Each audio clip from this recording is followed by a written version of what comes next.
Que prazer estar aqui com os irmãos. Realmente é uma alegria para nós estar aqui.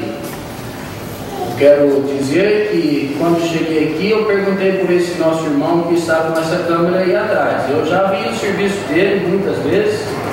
Os irmãos que têm ministrado aqui nesse culto lá no Leonor, eles não estão ministrando apenas por aqui. A gente lá em Franca tem visto esses irmãos ministrando, e algumas dessas mensagens que esses irmãos têm feito, nós temos passado para os nossos contatos. A gente salva no e-mail da gente e passa para os contatos. Se eles quiserem ouvir, aqueles que nem são salvos, ficam à disposição, mas a gente está divulgando também esse trabalho tão precioso de divulgar a palavra do Senhor. Eu estou muito feliz em estar aqui com os irmãos no Paraná. Deus tem nos dado o privilégio de ministrar a palavra do Senhor em alguns lugares, e nosso irmão Alberto transmitiu esse convite a nós, e nós de muito bom grado aceitamos em estar aqui. E o nosso coração realmente regozija em estar aqui com os irmãos. Nós somos de Franca, como já disseram. Os nossos irmãos ali estão todos bem, e sempre que a gente pensa em Franca, a gente vai lembrar do nosso irmão Glória e nossa irmã Linda. A nossa irmã Linda continua naquela mesma situação que ela já vem há algum tempo, ainda dependente do nosso irmão Glória, para todas as coisas, em todas as áreas, e requer que nós continuemos orando por aquela nossa irmã em nossas orações. O restante do trabalho está bem.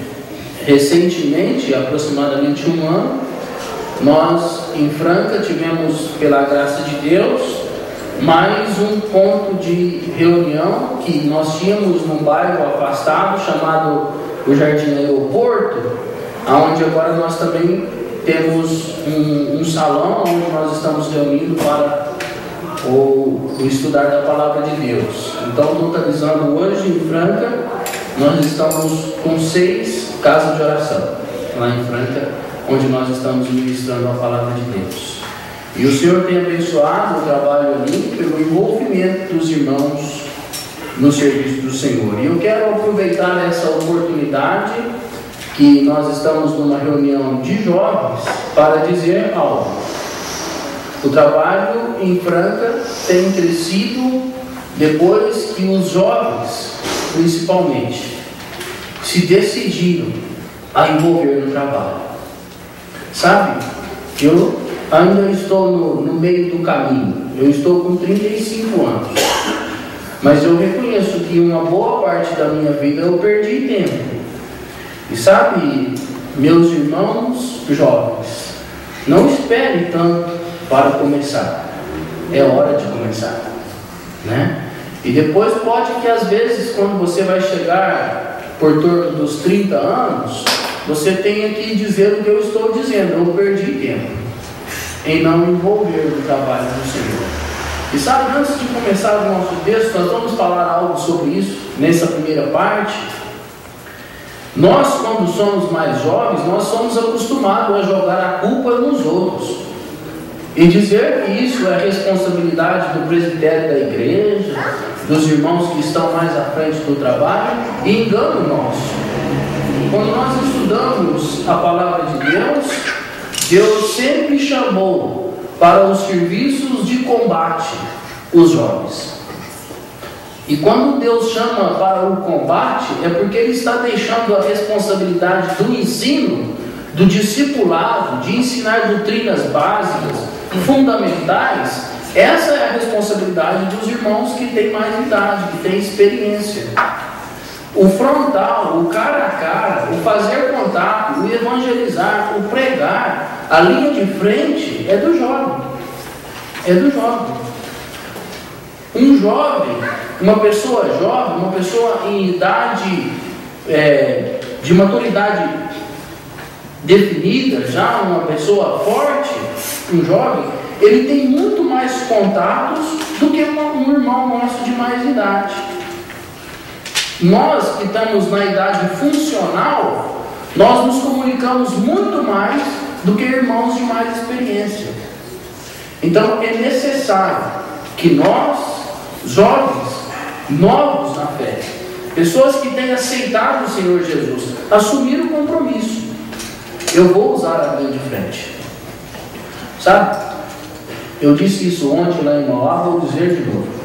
Eu sou apaixonado pelas guerras na Bíblia. Comece a estudar as guerras, você que é jovem, você vai ficar apaixonado também.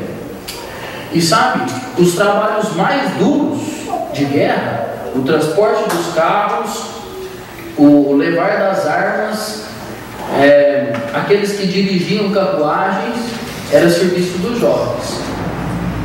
E o serviço dos soldados mais experientes era transmitir experiências. E sabe, graças a Deus, eu e você, nós ainda estamos tendo muitos soldados que podem nos transmitir experiência. Mas o serviço pesado é responsabilidade de minha e sua. E vai ter um dia, como nós lemos lá em Romanos 14, cada um de nós vamos comparecer diante de Deus. E Ele vai perguntar para mim e para você: por que é que você não fez? E eu vou ficar preocupado, isso já me preocupa o meu coração, em ter que ouvir essa pergunta. Mas eu quero, nessa noite, tratar com a igreja aqui, nessa primeira parte, um texto que me chama bastante a atenção, e eu gostaria de intitular os nossos pensamentos nessa noite: Eu fui chamado. Eu fui chamado. Abra comigo a sua Bíblia aí em Isaías capítulo 6. Isaías capítulo 6. Nós vamos ler o texto e eu quero que cada um de nós, lendo o texto, fique em mente: eu fui chamado. Diz assim a palavra do Senhor em Isaías capítulo 6. No ano da morte do rei Uzias, eu vi o Senhor assentado sobre um alto e sublime trono, e as abas das suas vestes enchiam o templo. Serafins voavam, serafins estavam por cima dele. Cada um tinha 6 asas, com 2 cobriam o rosto, com 2 cobriam os pés e com 2 voavam. E clamava uns para os outros, dizendo: Santo, Santo, Santo é o Senhor dos exércitos, toda a terra está cheia da sua glória. As bases do limiar se moveram à voz do que clamavam, e a casa encheu de fumaça. Então disse eu: ai de mim, estou perdido, porque sou homem de lábios impuros, habito no meio de um povo de impuros lábios, e os meus olhos viram o Rei, o Senhor dos exércitos. Então um dos serafins voou para mim, trazendo na mão uma brasa viva, retirada do altar com uma tenaz. Com a brasa tocou a minha boca e disse: eis que ela tocou os meus lábios, e a tua iniquidade foi tirada, e perdoado o teu pecado. Depois disso ouvi a voz do Senhor que dizia: a quem enviarei? Quem há de ir por nós? Disse eu: eis-me aqui, envie-me a mim. Então disse ele: vai e diz a este povo: ouvi, ouvi, e não entendais; vede, vede, mas não percebais.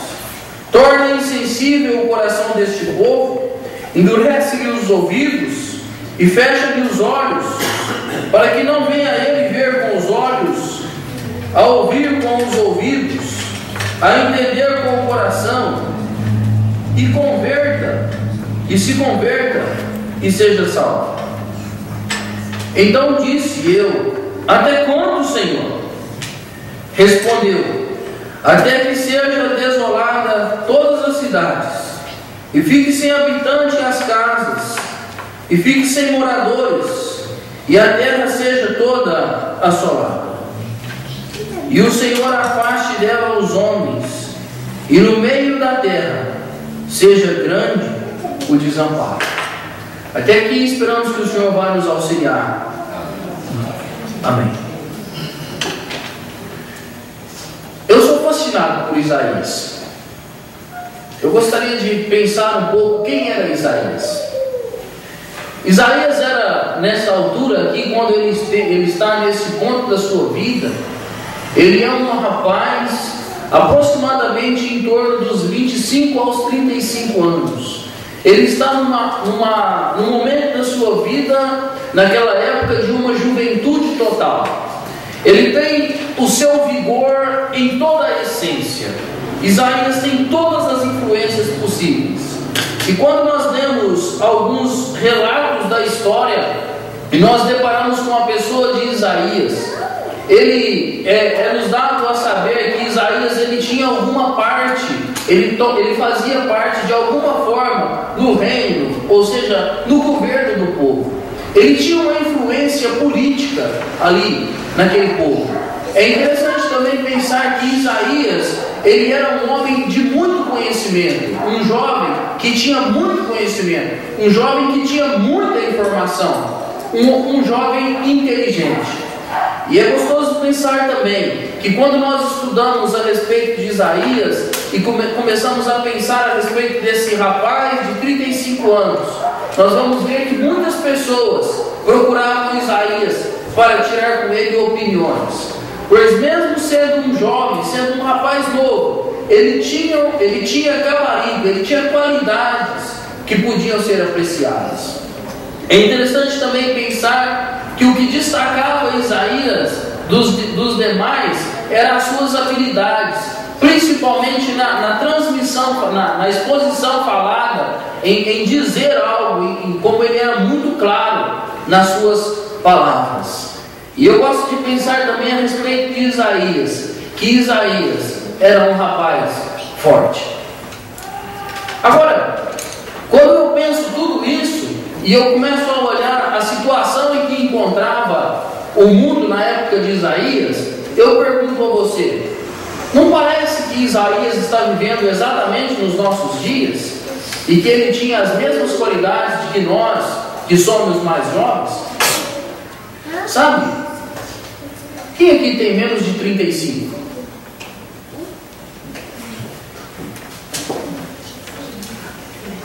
Muita gente tem menos de 35 aqui. Nós vivemos na melhor época tecnológica que já existiu. Na melhor época tecnológica. Quem tem menos de 35 aqui? Quem conhece um amigo seu que é analfabeto, que não sabe ler? Eu não conheço. Você conhece alguém que tem menos de 35 anos que é analfabeto?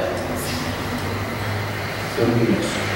Você conhece alguém que tem menos de 20 anos, que tem uma idade entre 15 e 35 anos, que não tem celular? Eu não conheço. Você conhece alguém que mora em uma casa que nunca viu um computador? Eu não conheço. E eu vou te fazer uma pergunta. Todas essas tecnologias que eu disse até agora, seja honesto, você tem capacidade de dominar elas? O celular, o computador, a leitura, a escrita. Quem tem capacidade para pelo menos olhar nessas coisas? Pode dizer, por favor. O jovem mais velho. Então, o jovem tem capacidade também. Até nosso jovem mais velho tem capacidade. Sabe o que eu quero te dizer com isso? Nós temos capacidade. Você tem capacidade. Você tem potencial. Você tem potencial. Você já fez um currículo na sua vida? Você já fez um currículo? Quando a gente vai preencher um currículo, eu nunca vi a gente achar tanta qualidade na gente, né? Rapaz, como a gente fica bom, né? A gente põe um tanto de coisa, curso não sei de onde, parece que curso até de tomar banho a gente inventa para colocar no currículo. Tem tantas qualidades. Sabe por que a gente faz isso? Porque a gente tem capacidade. A gente tem capacidade. E quando eu olho para a vida de